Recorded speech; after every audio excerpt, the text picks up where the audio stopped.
नमस्कार दोस्तों, कैसे हो। आई होप आप अच्छे होंगे, पढ़ाई कर रहे होंगे। जैसे कि मैंने आपसे एक प्रोमिस किया था कि मैंने नाइन्थ के साथ साथ टेंथ का और 11 12 का भी एक सीरीज लाएंगे। तो नाइन्थ का जैसे कि फर्स्ट यूनिट तो ऑलमोस्ट ख़त्म हो चुका है, उसका थ्योरी पार्ट ख़त्म हो चुका है। एक एक्सरसाइज बचा हुआ है जो हम कभी उसको लेके आएंगे। तो आज हम शुरू करते हैं क्लास टेंथ का फर्स्ट पार्ट। जो यूनिट है रियल नंबर है, जो उसका पहला जो है वो रियल नंबर है। तो रियल नंबर के बारे में आप जानने के लिए आप नाइन्थ क्लास का जो फर्स्ट पार्ट है उसको आप देख लीजिए। सारा जितना भी रियल नंबर से संबंधित यानी नंबर सिस्टम से संबंधित जो भी है अब उसमें पूर्ण रूप से कंप्लीट किया हुआ है और उसमें आपको क्लिस्टर क्लियर हो जाएगा। तो आई होप आप इसको देखने से पहले उस वीडियो को देख लें। तो चलिए आज हम क्लास टेंथ के फर्स्ट पार्ट में देखते हैं इलिप्टिक डिवीजन लेमा। यानी लेमा को ही थ्योरम बोला जाता है, लेमा को ही क्या बोलते हैं, थ्योरम बोलते हैं या एल्गोरिदम। ये सारा टर्म एक ही होता है। तो इसमें क्या करता है इलिप्टिक डिवीजन लेमा जो है, कहता क्या है कि सपोज करिए कोई नंबर है 15, कोई नंबर है 15, इसको आपको 2 से डिवाइड करना है। क्या करना है, 2 से अगर आपको डिवाइड करना है तो कितना टाइम जाएगा, 7 टाइम जाएगा। 2 7 जा 14, क्या आया, 1 आया। तो ये जो होता है मेरा, इसको बोलते हैं डिविडेंड। क्या बोलते हैं, डिविडेंड बोलते हैं। इसको क्या बोलते हैं, डिवाइजर बोलते हैं। इसको क्या बोलते हैं, डिवाइजर बोलते हैं। इसको क्या बोलते हैं, कोशिएंट बोलते हैं। इसको क्या बोलते हैं, रिमाइंडर बोलते हैं।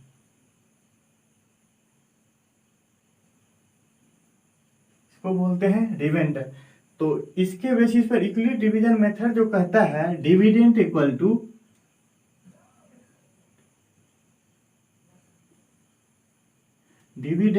टू क्या होता है, divisor into multiply. Divisor into quotient plus reminder.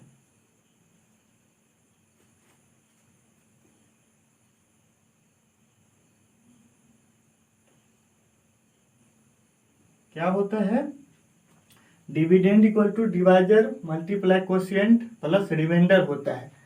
तो रिमाइंडर होता है और साथ में देखिए होता क्या है कि यहाँ जो है रिमाइंडर क्या होना चाहिए। देखिए इसको आप आपके बुक में जो है इसको ए लेट कर लिया गया है, इसको ए मान लिया गया है, इसको बी मान लिया गया है, इसको क्यू मान लिया गया है, इसको आर मान लिया गया है। तो यहाँ से आप इसको ये भी बोल सकते हैं कि A equal to B Q plus R बोल सकते हैं। आपके बुक में जो है इस तरह से डिनोट किया गया है। और साथ ही ये भी याद रखिए कि रिमाइंडर जो होता है आपका,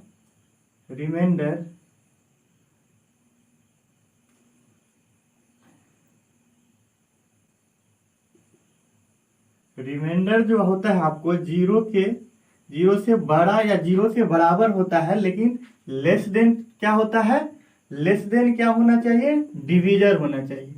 क्या होना, डिवाइजर होना चाहिए, लेस देन डिवाइजर होना चाहिए। आपका रिमाइंडर जो है ग्रेटर देन या इक्वल टू 0 होना चाहिए या लेस देन क्या होना चाहिए, डिवाइजर के से लेस देन होना चाहिए। जैसे कि यहाँ हम देख लिए तो यहाँ डिवाइजर क्या था, 2 था, यानी रिमाइंडर जो है 2 से छोटा आना चाहिए। तो आप देख लीजिए यहाँ रिमाइंडर क्या आया, यहाँ अगर रिमाइंडर का बात किया जाता तो क्या आता, या तो 0 आता या 1 आता।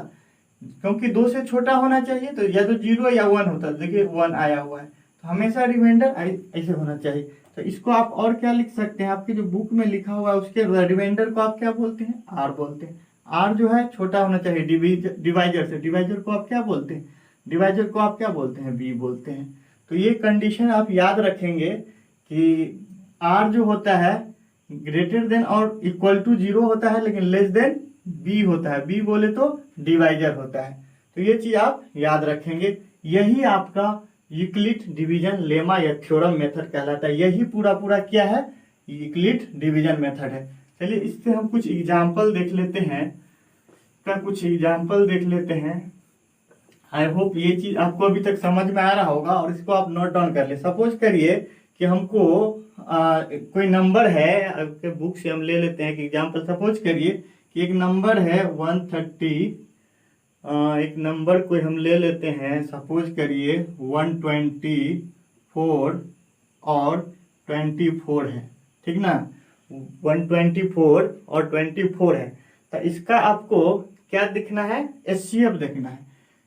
जनरली यूक्लिड डिवीजन लेमा से आपको 10th क्लास में बोला जाएगा कि एचसीएफ निकालने के लिए। एचसीएफ क्या होता है, आपको बोलेगा यहाँ यूक्लिड डिवीजन लेमा से 124 और 24 का क्या बोलेगा, एचसीएफ क्या होगा, एचसीएफ क्या होगा ये बोलेगा आपका एचसीएफ। तो एचसीएफ क्या होता है, हाईएस्ट कॉमन फैक्टर। तो आप फैक्टर कैसे निकालिएगा, अगर हाईएस्ट कॉमन फैक्टर का बात किया जाए तो हाईएस्ट कॉमन फैक्टर आप कैसे निकालिएगा। तो देखिए 124 का अगर आप कॉमन फैक्टर निकालिएगा तो क्या कीजिएगा, इसका एलसीएम निकालिएगा। तो इसको 2 से डिवाइड कीजिएगा तो कितना जाएगा, 6 टाइम जाएगा, फिर क्या जाएगा 2 टाइम जाएगा, फिर इसको करेंगे 2 से तो ये क्या 3 टाइम, 1 टाइम जाएगा, फिर और किसी से जाएगा नहीं जाएगा, 31 से जाएगा 1 टाइम। और इधर देख ले तो 24 का क्या जाएगा, 24 को आप करते हैं 2 से तो 12 टाइम जाएगा, फिर 2 से करते हैं तो 6 टाइम जाएगा, फिर 2 से करते हैं तो 3 टाइम जाएगा, फिर 2 से नहीं जाएगा, अब 3 से 1 टाइम चला गया। तो आप क्या देख रहे हैं कि अगर आपको 124 का फैक्टर बोला जाए तो क्या आ गया, 124 का फैक्टर, 124 का फैक्टर आपके पास है 2 इंटू 2 इंटू 31। और 24 का फैक्टर बोला जाए तो आपके पास क्या आया, 2 इंटू 2 इंटू 2 इंटू 3 आया। क्या आया, 2 इंटू 2 इंटू 3 आया। तो क्या होता है, एचसीएफ क्या होता है, हाईएस्ट कॉमन फैक्टर होता है। तो इसको और आप क्या लिख सकते हैं, इसको क्या लिख सकते हैं, 2 इंटू 2 को क्या लिख सकते हैं, 4 इंटू 31। इसको क्या लिख सकते हैं, 2 इंटू 2 4 इंटू, सॉरी 24 था ना, 24 का तो 24, हाँ 24 ठीक था, सही था। 2 इंटू 2 इंटू 2 ये सही था। तो देखिए इसको हम लिख सकते हैं, 2 को 2 से मल्टीप्लाई करेंगे तो 4 आ जाएगा, 4 को फिर 2 इंटू 3 लिख सकते हैं। तो देखिए आप हाईएस्ट कॉमन फैक्टर का बात कर रहे हैं, तो इसमें हाईएस्ट कॉमन फैक्टर यहाँ देखिए ये 2 था और यहाँ था, इसको हम इस तरह लिख दिए तो ये क्या हुआ, हाईएस्ट कॉमन फैक्टर हो गया। तो यहाँ से अगर एचसीएफ ऑफ बोला जाता तो कैसे करते, एचसीएफ ऑफ इतना कब बोला जाता आपको, एचसीएफ ऑफ 124 एंड 24, तो आप जनरली क्या बोलते, 4 आएगा, एचसीएफ ऑफ इतना बोलेगा। लेकिन जब को आप यूक्लिड डिवीजन लेमा से बोला जाए करने के लिए तो आप इस ढंग से नहीं कर सकते हैं, इसका जो होता है उसके बारे में बताते हैं। आई होप ये सारा चीज आप राइट डाउन कर लिए होंगे। तो चलिए हम इस एक एग्जाम्पल लेते हैं, उसके थ्रू आपको यूक्लिड डिवीजन लेमा के थ्योरम की विधि हम कैसे करते हैं उसके बारे में जानते हैं। सपोज करिए हम एक एग्जाम्पल ले लेते हैं कि find the HCF of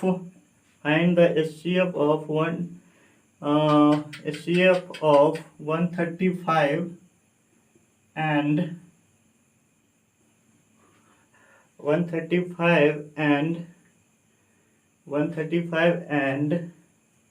225 HCF निकालना है किस विधि से, यूक्लिड डिवीजन मेथड से आपको एचसीएफ निकालना है। तो इस चीज में आप इसमें क्या होता है कि सबसे पहले आपको ध्यान रखना होगा, जो छोटा है उस 12 वाला से क्या करते हैं, डिवाइड करते हैं।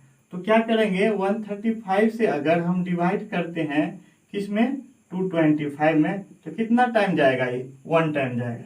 क्या जाएगा, 1 टाइम जाएगा। तो ये 135 आ गया, इसको करेंगे तो ये 0 आ गया, ये हो गया 12 में से 3 गया तो 9 आ गया। ठीक, तो एचसीएफ अगर बोलेगा इस दोनों को निकालने के लिए तो देखिए यहाँ से क्या होता है, यूक्लिड डिवीजन मेथड होता है क्या है, dividend equal to divisor multiply quotient plus reminder. इसी यही होता है यूक्लिड डिवीजन, इसी बेसिस पे इसको आप करना है। तो देखिए डिविडेंड हमारा ये हुआ, डिविडेंड क्या हुआ 225 और डिवाइजर क्या हुआ 135, मल्टीप्लाई करेंगे क्वोशिएंट के साथ, क्वोशिएंट क्या है मेरा 1 प्लस रिमाइंडर क्या आ रहा है 90 आ रहा है।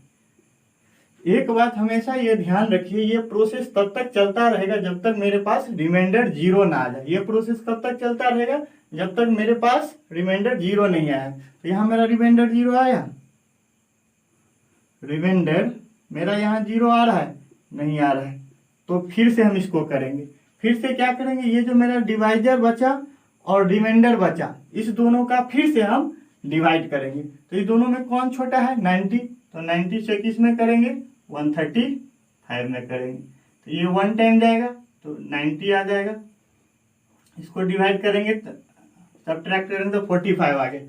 तो दोबारा से करेंगे तो फिर क्या होता है डिविडेंड, डिविडेंड मेरे पास क्या है 135, तो 135 इक्वल टू क्या हो जाएगा डिवाइजर, डिवाइजर मेरे पास क्या है 90, क्वोशिएंट क्या है मेरे पास 1 प्लस रिमाइंडर क्या आ रहा है मेरा, रिमाइंडर क्या आ रहा है, रिमाइंडर आ रहा है 45।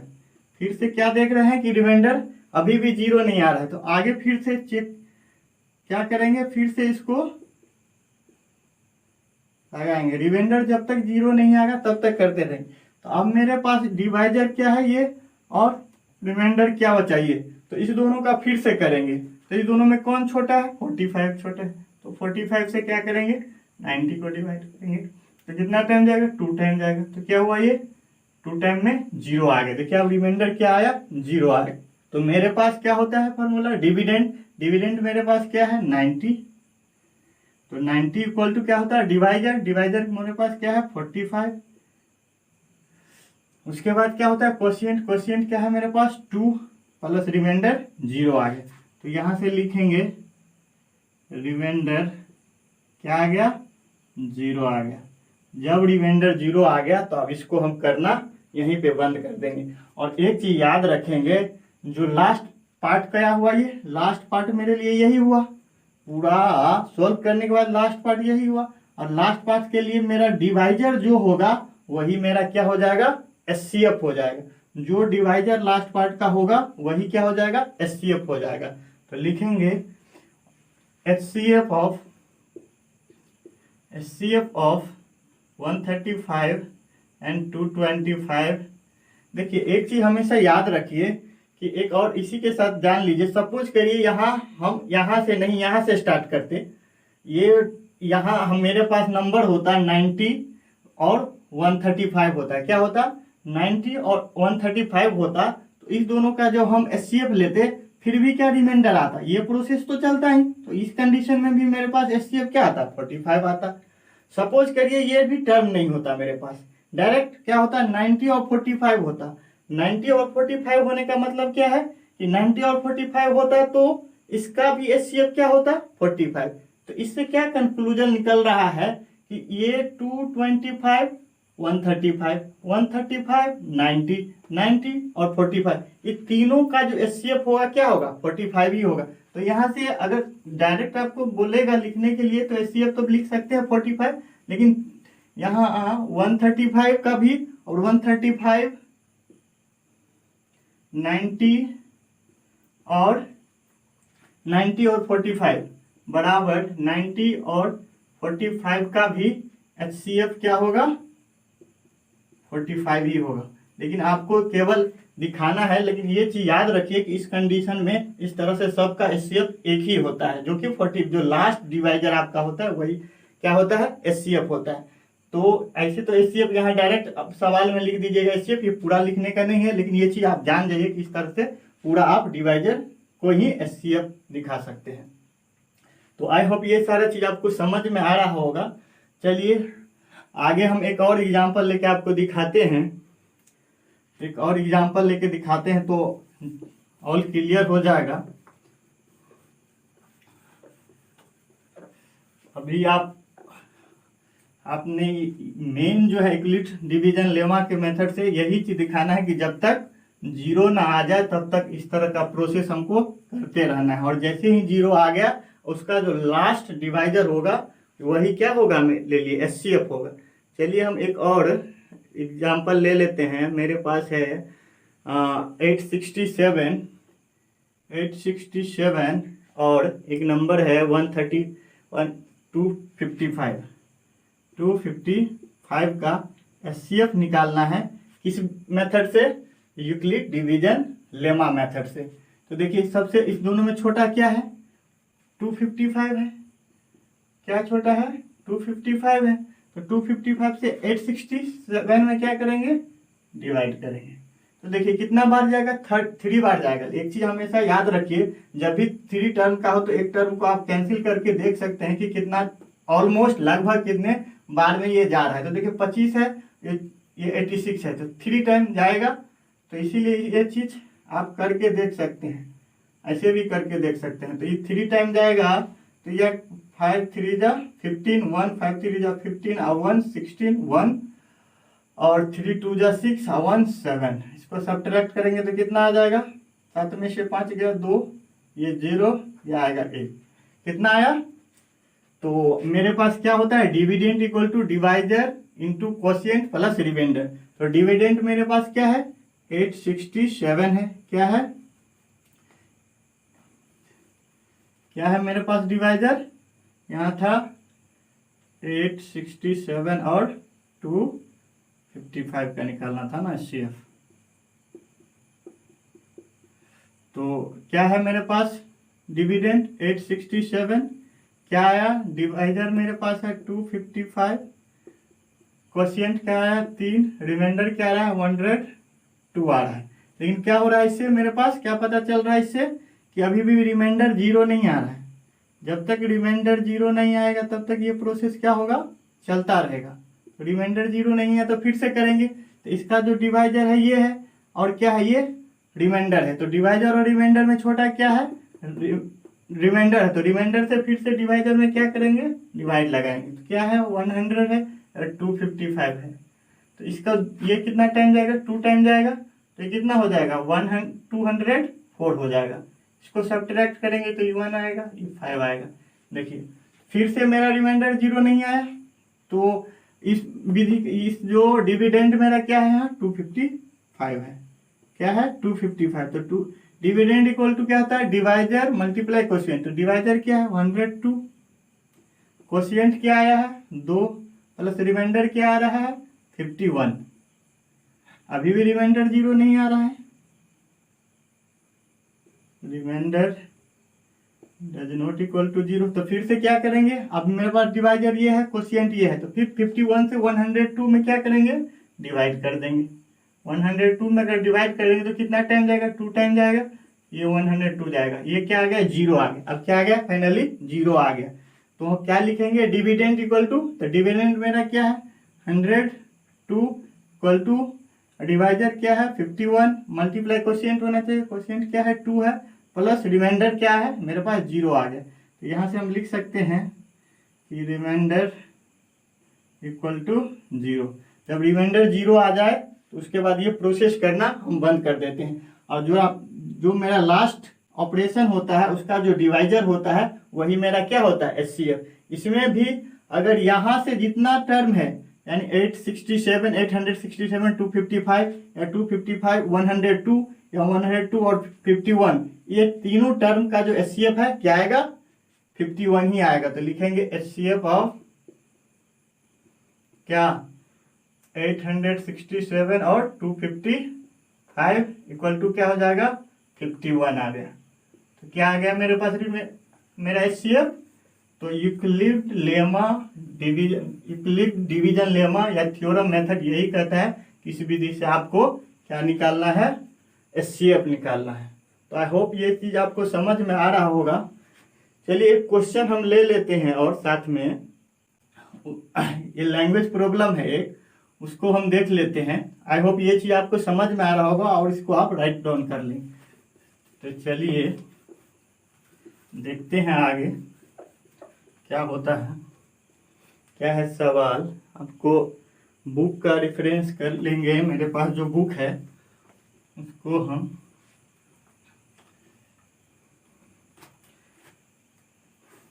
बुक है, बुक में बोल रहा है कि दिखाइए कि प्रत्येक धन पूर्णांक या तो 2q या 2q प्लस 1 के रूप में होता है।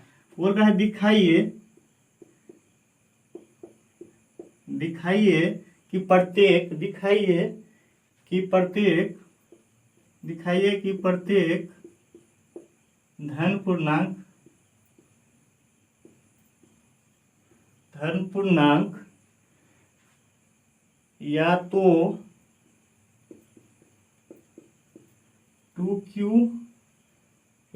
2q या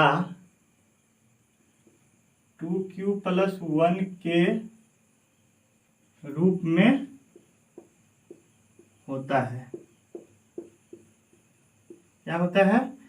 धन पूर्णांक का मतलब क्या हुआ? इंटीजर यहाँ प्रत्येक धन पूर्णांक मतलब हो रहा है इंटीजर। इसको क्या बोलते हैं? इंटीजर बोलते हैं। यानी इंटीजर का बात कर रहा है। इंटीजर क्या हो सकता है? इवन इंटीजर हो सकता है, ऑड इंटीजर हो सकता है। या तो आपको इस क्वेश्चन में इस तरह भी दिया जा सकता है कि दिखाइए कि प्रत्येक धन पूर्णांक का सम 2q के रूप में और प्रत्येक धन पूर्णांक का विषम 2q प्लस 1 के रूप में होता है। ये दोनों क्वेश्चन एक ही जैसा है। अगर यहाँ केवल धन पूर्णांक दे दिया तो वहां ऑड और इवन दोनों आ जा रहा है, तो ये समझिएगा। अब इंटीजर का बात कर रहे हैं तो इंटीजर क्या होता है? 1 2 3 4 5 6 7, ये सारा क्या होता है? इंटीजर होता है। यहाँ धन पूर्णांक का मतलब हो गया, देखिए ये वाला पार्ट क्या हो गया मेरा, अगर यहाँ 8 होता तो ये वाला पार्ट क्या हो गया मेरा? इवन इंटीजर हो गया। क्या हो गया? इवन इंटीजर हो गया। और ये वाला जो पार्ट हुआ मेरा, ये क्या हुआ? ऑड इंटीजर हुआ। क्या हुआ? Odd integer. ठीक, ये क्या हुआ? ऑड इंटीजर हुआ। तो ये चीज आप ध्यान रखेंगे, ये क्या हुआ? ऑड इंटीजर हुआ। ठीक है, ये ऑड इंटीजर है। तो इसमें क्या दिखाना है कि प्रत्येक धन पूर्णांक किस फॉर्म में होना चाहिए? 2q के फॉर्म में होना चाहिए। अब देखिए, पहले हम लिख लेते हैं क्या ऑड इंटीजर या इवन इंटीजर, किसी का भी लिखते हैं। पॉजिटिव इवन लिख लीजिए, पॉजिटिव का बात कर रहा है तो positive integer, positive even integer लिखिए।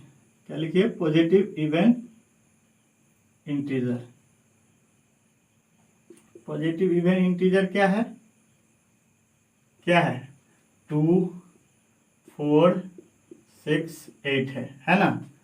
और पॉजिटिव ऑड इंटीजर क्या है?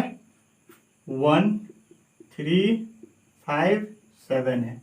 ठीक, आप देखिए इसको, आप यहाँ धन पूर्णांक मतलब हुआ पॉजिटिव इंटीजर का बात कर रहे हैं। धन मतलब होता है पॉजिटिव, पूर्णांक मतलब इंटीजर, तो इसका बात कर रहे हैं। अब इन केस में देखेंगे तो क्या देखते हैं? इस केस में देखेंगे तो क्या देखेंगे कि पॉजिटिव इंटीजर हुआ तो पॉजिटिव इंटीजर देखिए यहाँ 2q का बात कर रहा है, तो इसमें हम क्या करेंगे? 2 से डिवाइड करके देखेंगे।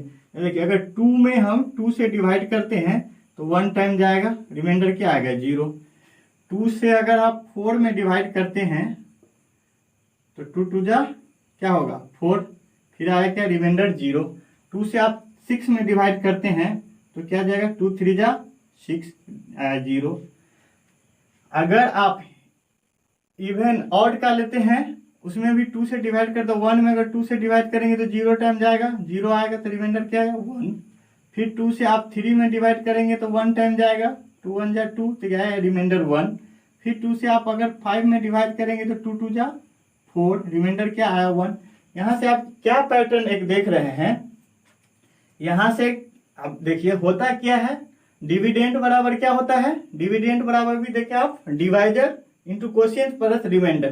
तो अगर इसको देखा जाए तो ये देखिए ऑड वाले इवन वाले इंटीजर को देखे, इवन वाले इंटीजर के लिए अगर देखा जाए तो क्या आएगा? यहाँ से 2 इक्वल टू क्या आएगा?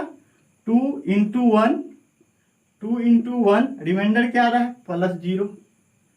यहाँ देखा जाए तो डिविडेंड इक्वल टू क्या हो जाएगा 2 इंटू 2 प्लस 0। यहाँ देखा जाए इसके लिए तो क्या होगा dividend equal to 2 into 3 plus 0, क्या रहा है प्लस 0। यहाँ से आप क्या पैटर्न देख रहे हैं, आप क्या पैटर्न आपको पता चल रहा है कि 2 तो सब में कॉमन है, क्या है 2 सब में कॉमन है। चेंज क्या हो रहा है, ये वाला जो टर्म है चेंज हो रहा है, 1 आ रहा है 2 आ रहा है 3 आ रहा है, यानी यहाँ क्या आ रहा है इंटीजर चेंज आ रहा है। तो इसके लिए अगर हम क्यू लिख दें तो क्यू यहाँ क्या इंडिकेट करेगा कि 1 से लेके जहां तक जाएगा इंटीजर उसको इंडिकेट करेगा। प्लस क्या है 0 है तो इसको आप 0 डाल दीजिए। आप इसमें 0 लिखे या ना लिखे, बात क्या है बराबर है तो 2q। तो देखिए ये 2q के फॉर्म में आ गया कि नहीं, यही आपको दिखाना था 2q के रूप में, तो ये हो गया। अगर ये इवन के लिए था, अगर ऑड का बात कर जाए तो इसमें भी अगर हम डिविडेंड इक्वल टू क्या लिखेंगे divisor multiply quotient plus reminder. तो देखिए क्या आ जाएगा 1 इक्वल टू क्या आ जाएगा 2 मल्टीप्लाई 0 प्लस 1। यहाँ से देखेंगे तो 3 इक्वल टू क्या आ जाएगा 2 इंटू 1 प्लस 1। इसको देखेंगे तो 5 इक्वल टू क्या आ रहा है 2 इंटू 2 प्लस 1 आ रहा है। देखिए यहाँ से भी अगर पैटर्न आप ऑब्जर्व करेंगे तो क्या आ रहा है 2 आ रहा है बरोबर। अब देखिए ये भी 0 1 2 आगे जाए 3 4 5 ऐसे आते जा रहेगा। अब प्लस क्या आ रहा है रिमाइंडर के तौर में 1 आ रहा है। तो यही आपको लाना था 2q और 2q के रूप में दिखाना था आपको पॉजिटिव इंटीजर, इवन और ऑड में दोनों में दिखाना था। तो यहाँ से आप देख रहे हैं कि दोनों चीज आ रहा है ना। तो q यहाँ पे q यहाँ दोनों के लिए ये क्या आ गया 2q और q प्लस 1 के रूप में आ गया। q क्या हो सकता है यहाँ 0 हो सकता है 1 हो सकता है 2 हो सकता है 3 4 कुछ भी हो सकता है। आप देखिए यहाँ अगर 2 के जगह कुछ भी डालेंगे तो इंटीजर के ही फॉर्म में आएगा। अगर आप 0 डालते हैं तो 2 इंटू 0 0 क्या होता है ऑलरेडी इंटीजर होता है। 1 डालेंगे तो क्या आएगा 2 आएगा जो कि इंटीजर होता है। 2 डालेंगे तो क्या होगा 4 होगा जो इंटीजर। इसी तरह इसमें भी डालेंगे, अगर 0 डालेंगे तो 0 हो जाएगा तो 1 आएगा, तो 1 क्या होता है इंटीजर होता है। 1 डालेंगे तो 2 इंटू 1 1 हुआ प्लस 1 3 हो गया, 3 भी क्या इंटीजर। तो वही दिखाना है कि जो धन पूर्णांक होता है या तो 2q के या 2q प्लस 1 के रूप में होता है, जो कि हम यहाँ दिखा रहे हैं। तो आई होप ये चीज आपको समझ में आया होगा और ये साथ देखिए प्रूफ हो रहा है कि आप इसको इस तरह से लिख सकते हैं। तो आई होप ये चीज आपको समझ में आया होगा और आशा करते हैं कि ये चीज आपको। अब इसी में क्या होता है कि कभी स्क्वायर के रूप में दे देगा, कभी क्यूब के रूप में दे देगा, यही सारा टर्म। तो आप उसको भी करके देख सकते हैं। तो आगे आई होप समझ में आ गया होगा और आप नोट डाउन कर लेंगे। मिलेंगे फिर नेक्स्ट वीडियो में। Thank you.